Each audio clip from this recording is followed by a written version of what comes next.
The Dragonback series by Timothy Zahn. Book 2, Dragon and Soldier. Chapter 20. He had just reached the first human building, the one where the rest of Tango 5 Zulu were handcuffed to the floor, when a slab of light suddenly cut through the darkness ahead. He dropped into a crouch at the corner, pressing himself against the building. The light, he saw, was coming from the doorway of the second human building. As he watched, two Shamshir soldiers came striding out, supporting a staggering Lee between them. Jack felt his muscles tense. If they took her to the same hut they'd just locked him into, the mustard was about to hit the wiener, big time. But no, they turned the other direction, their backs to him, and headed toward another row of small mud huts on the other side of the building. There was a soft hiss in his ear. "Easy," Jack soothed. "They're not coming this way." "She has been tortured," Dracos murmured back. There was an edge of barely controlled fury in his voice. "Can you not see that?" Jack frowned, studying Lee's back as she stumbled along. "No, I don't think so," he said. "I remember her looking like she was in shock earlier. I think she's still just not clicking on all chips." "She does not look right," Dracos insisted. "How can you be certain?" "Trust me," Jack assured him. "I've seen people scared out of their brain cases before." He moved towards Lee and her escorts. "Besides, look where they're taking her. They're putting her in isolation, same as they did me. That proves she wasn't tortured." "I do not understand." Jack sighed. "They're trying to get one of us to break, right? So they want the ones who are left to be as scared as possible. If they'd really tortured Lee, they'd put her back in with the others instead of off by herself." "Why?" "So everyone can see firsthand all the gory details," Jack said. "The more scared they are when their turn comes, the more likely they'll give Lieutenant Cueball what he wants." Dracos' tongue flicked out restlessly. "They put you by yourself so as to frighten the others." "You got it," Jack said. "See, when people keep getting taken away and no one comes back, the ones who are left start wondering what's happened to them. Sometimes that's a whole lot scarier than anything they could dream up on their own." Dracos was silent a moment. "It is barbaric." "I suppose," Jack admitted, "but it's better than beating the sand out of someone. Don't your people ever use psychological warfare?" "I do not know that term," Draco said stiffly. "but if it is like this, I am certain we do not." "Figures," Jack murmured. Sometimes the Kadar were too noble for their own good. The two Shamshir emerged from the hut, minus Lee, and turned purposefully toward the building Jack was crouched beside. Going to collect the next contestant in Lieutenant Cueball's little game, no doubt. "Keep quiet," he warned Dracos, easing back from the corner out of their sight, "and get ready." The soldiers reached the door and disappeared inside. And the second they were out of sight, Jack sprinted for the flying turtle they'd been brought here in. He'd estimated he'd have about a minute to pop the hatchway and get inside before the soldiers reappeared. As it turned out, the hatchway wasn't locked, and he made it with a good 20 seconds to spare. He was already in the cockpit studying the control board when the soldiers came back outside, with Alice and Kana striding along between them. "They have taken Allison," Dracos murmured, his head rising from Jack's shoulder for a better look. "Yeah, I saw," Jack grunted, still sorting out the board. This thing wasn't going to fly much like the SNA, but the controls were similar enough. "Was there something you wanted me to do about it?" "I was merely observing," Draco said mildly. "She is not being treated as a fellow Shamshir soldier." Jack looked up again. The dragon was right. As far as he could tell, she was being marched along the same way he had been earlier, like any other prisoner Lieutenant Cueball was hoping to squeeze for information. "Okay, so maybe it isn't the Shamshir she's working for," he conceded. "Maybe it's some other group. Maybe she scrambled the computer codes so she could be the one who could pull out the data from them." "Why?" "How should I know?" Jack growled. "Maybe she was hired to get in good with the Shamshir. Maybe she was hired to chase the Wynyard's edge off Sunright. Maybe she just wants to make a cash deal like I tried to." Allison and the soldiers disappeared into the building. And right now, I don't much care, Jack added, keen for startup. All I want is to get out of here. The weight on his shoulders shifted as Dracos looked around the cockpit. Will there not be a recognition code required to start the engines? Probably, Jack gestured at the board. Conveniently for us, the pilot left this one on standby. I was hoping he had. Dracos cocked his head. Careless of him! Agreed, Jack said. But like you said, these guys aren't really soldiers. He eased in the lifters, and the flying turtle rose gently into the sky. Keep your claws crossed, he warned. If anyone's going to object, now's the time they're going to do it. But no one challenged them as they headed off into the night. No one challenged or signaled or even seemed to notice. Jack kept the transport close to the ground, putting distance between them and Dactyl City as quickly as he could, wondering how in the world it was they were getting away so easily. It would seem that proper military procedure does not exist here, Dracos commented. Perhaps the Agri have not allowed their city to be turned into a base for the Shamshir. Maybe, Jack said. Or maybe it's simpler. If this is where the mine is that everybody wants, neither side will want to have any serious fighting nearby. Perhaps. Dracos' head rose up higher, his snout pointing past Jack's nose to the left.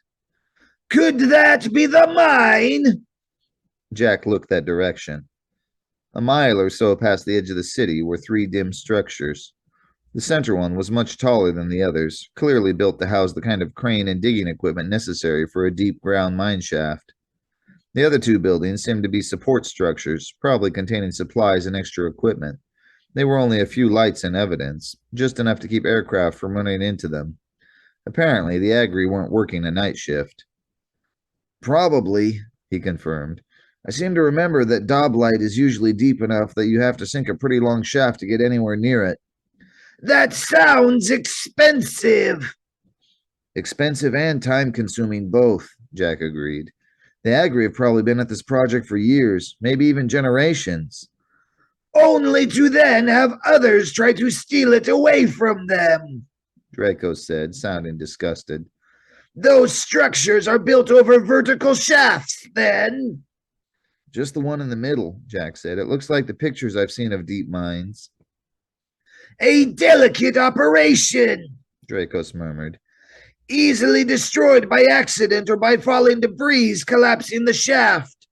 I can understand why they do not wish battles nearby. His head swiveled back toward the view ahead. This is not the direction of Merseb, he said. From Dactyl City, we must turn southwest. Right, Jack agreed, if we were headed to Merseb, but we're not. We're going back to Kilo 7. The dragon's head pulled far enough away from Jack's skin that he could peer at his face. Is that wise? Jack snorted. In my occasionally humble opinion, wise hasn't been part of the equation since we started this whole job, he said. But yes, I think it'll get us what we want. Explain it to me. And convince him that Jack was acting like a properly noble Kadar warrior? Probably. First off, the only things the Shamshir took were our squad's own computers, Jack said. That means all the rest of the edge stuff is still there. Computers and comm equipment. Allison or whoever couldn't possibly have sabotaged all of it. Then your codes will still allow you access. Right, Jack nodded. So the first thing we'll do is call Merseb and whistle up a rescue team. After that, we'll tap into their mainframe and try to pull up the Jin 90 information. That was the reason we came here in the first place. You will do that directly? Dracos asked. I thought your plan was to use the SNA's equipment and thereby protect yourself from discovery. It was, Jack said. Problem is, the SNA is way out to the south somewhere right now. Can you not summon it with your comm clip? Jack shook his head. If Uncle Verge is still waiting at November 6th, he's way out of comm clip range. What about the transmitter in this vehicle? It is more powerful than your comm clip. Could you not tune it to the correct frequency? Well, sure, but then the conversation wouldn't be encrypted, Jack pointed out. That means anyone in his toy poodle Misty would be able to listen in. Perhaps we can use another form of coding, Draco suggested. I don't know how, Jack said, but it doesn't really matter. I wanted to do a gentle tap into their records so that I could then do a quiet sneak away. But with the Shamshir raid, there's no chance of a quiet sneak away. I might as well just bulldoze my way into their mainframe, pull the records, and make a run for it. With the SNA still at November 6th. Right, but we've got this now, Jack reminded him, tapping the edge of the control panel. If we're quick, we should be able to get ourselves down to Uncle Verge before the balloon goes up. Dracos digested all of that. And you believe you will be able to locate the Kilo 7 outpost? Piece of Boston cream pie. Jack pointed to one of the displays on the board. Along with not shutting down the transport, the pilot also didn't bother to erase the course memory. I see, Dracos murmured. Convenient. And sloppy, Jack said. But then they're not real soldiers, are they? It had taken Lieutenant Q-Ball 15 minutes to get them from Kilo 7 to Dat-Til City. 10 minutes into the return flight, just as Jack was thinking about cutting their altitude a little, the comm suddenly twittered. About time, he muttered. Dracos, how are you at imitating voices? Not very good, I'm afraid, the dragon said. Me neither, Jack said, reaching for the transmission switch. But maybe I can buy us at least a little more time. He keyed in the microphone. Yeah, what do you want? He demanded in the best imitation of Lieutenant Q-Ball's voice he could manage. But it wasn't, as he'd expected, some Shamshir flunky wanting to know who had borrowed their transport. Flying Turtle 505, identify yourself, came an all too familiar voice. Dracos' ears went straight up. It is Sergeant Grisco, he whispered in Jack's ear. Jack nodded, feeling suddenly limp with relief. The good guys had finally arrived. Or at least, the side that wasn't going to be shooting at him had arrived. There was no actual good guys anywhere in this game. Sir, this is Private Montana, he said, switching back to his normal voice. Squad Tango 5 Zulu. Our group was captured by the Shamshir. I've just escaped. Really? Grisco said. Congratulations. Thank you, sir, Jack said. But they've still got the others. We have to get them out. Of course, Grisco said. Come on in and we'll set something up. You can fly that thing all right? Reasonably well, yes, sir. And you're all strapped in? Yes, sir, Jack said, frowning at the speaker. That was a strange question. Come to think of it, Grisco's whole voice was sounding strange. Shall I put down where our links landed earlier? Sounds good, Grisco said. Keep her steady and come on in. The speaker clicked off. Okay, Jack said, shutting off the comm on his end. We're set. I do not think so, Draco said, his voice as strange as Grisco's. Are there emergency escape devices aboard this aircraft? Jack frowned. What in the world? Do not argue, Draco snapped, shooting out of Jack's collar to land on the deck behind him. Suddenly, the dragon seemed charged with energy and nervous tension. We must leave this vehicle at once. Are there escape devices aboard? I can check, Jack said, the urgency in the dragon's voice silencing all questions. Can you fly this thing? Yes, Draco said, moving aside to let Jack out of the pilot's seat. Go! Quickly! There was a tall storage cabinet built into the wall beside the exit hatchway. Jack started toward it, then changed his mind and instead got down on his knees beside the nearest row of seats. His second hunch turned out to be right. Strapped beneath each seat was the orange-striped plastic bag of a drop pack. Got it, he reported, pulling one free. How high must we be to use it? Dracos asked. He was, Jack saw, curled partially on his side in the pilot's seat, his paws on the transport's controls. As high or as low as you want, Jack told him. It's not like a parachute or a hang glider where you need altitude for it to work. Then prepare yourself and wait by the door. Right, Jack said, ripping open the package tab and heading aft. The drop pack was similar to the ones he and Uncle Virgil had used once in a midnight skulk under the roof of a high-rise bank, except this one had the typical drabness of military surplus. By the time he reached the hatchway, he had it on. Ready, he called. Stand prepared to open the hatchway. Dracos ordered. When I come to you, we will jump. Jack took a deep breath, checking all the drop pack straps one final time. The scariest part was that he still didn't know what had spooked the dragon so badly, but anything that worried a poet warrior of the Kada was definitely something he wanted to be worried about too. His eyes fell on the cabinet beside the hatchway. On impulse, he pulled it open. Originally, he thought to find the drop packs in there. What he found instead was actually more reasonable considering the flying turtle's owners. The cabinet was a weapons locker. The entire top half was filled with the sort of small machine guns Lieutenant Cueball and his men had been carrying, with the middle part taken up by the shelves full of ammo clips for the guns. At the bottom, looking almost like an afterthought, was a rack holding 6 slapsticks. Jack hesitated. The heavier weapons were tempting, but only for a second. Machine guns were mid-range weapons, which was good, but they were also lethal and very noisy, neither of which was what he wanted right now. The slapsticks, on the other hand, were dead quiet and did nothing but knock out your target with an electric shock.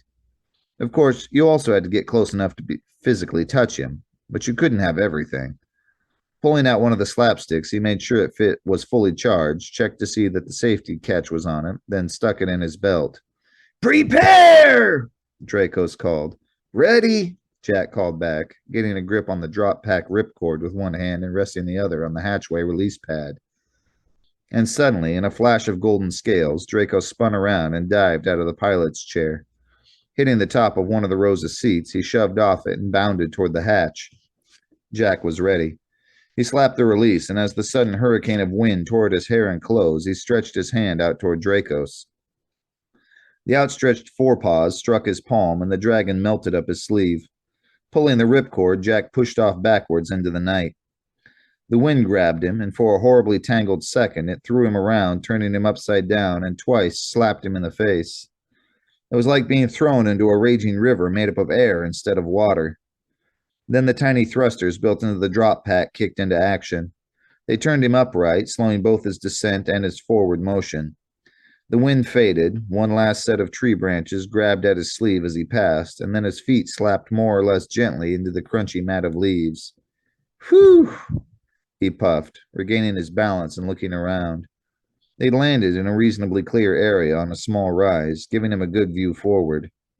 There, fading into the distance, he could see their transport.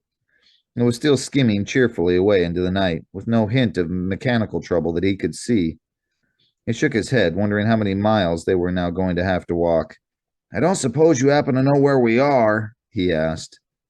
And then, before Dracos could answer, there was a flicker of light in the distance.